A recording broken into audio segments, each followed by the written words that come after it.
পীর শব্দটি নিয়ে গুরুত্বপূর্ণ আলোচনা করলেন গিয়াসউদ্দিন তাহেরী। তারা বলবে পীর শব্দ কোরআনে দেখাইতে পারলে 10 লাখ টাকা বলে দিব। আমি কই নামাজ শব্দ কোরআনে দেখাইতে পারলে আমি 1 কোটি টাকা দিব।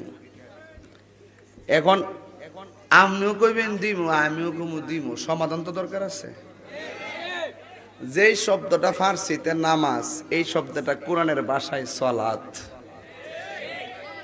যেই শব্দটা ফার্সি ভাষায় রোজা, এটা আরবি ভাষায় কোরআনের ভাষায় সাওম।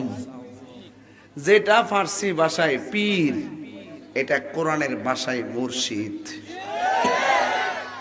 হুদহুদ চাপাবাজি করার, অনর্থক চাপাবাজি করার কোনো দরকার নাই, পাবলিকের দান্দা লাগানোর দরকার নাই, ঠিক নিও।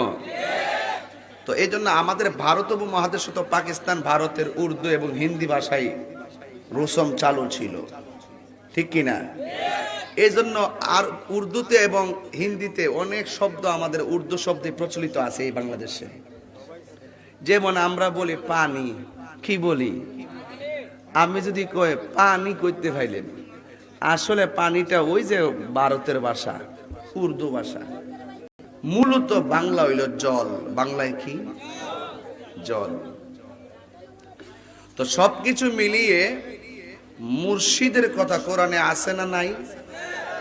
আমার যেহেতু এই বিষয় দিচ্ছেন, আমি আপনাকে খুঁটিনাটি করে বুঝাইতে হবে।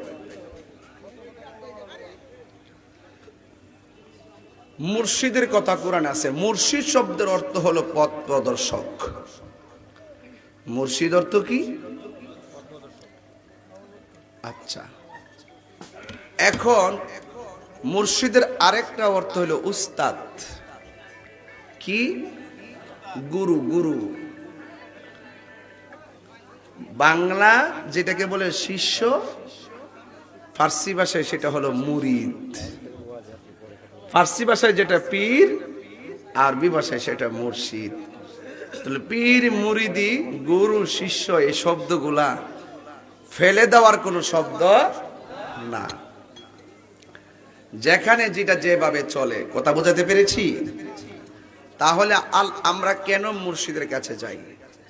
স্কুলে যিনি বীজগণিতে পারদর্শী, আমরা বীজগণিত তার কাছেই পড়তে যাই।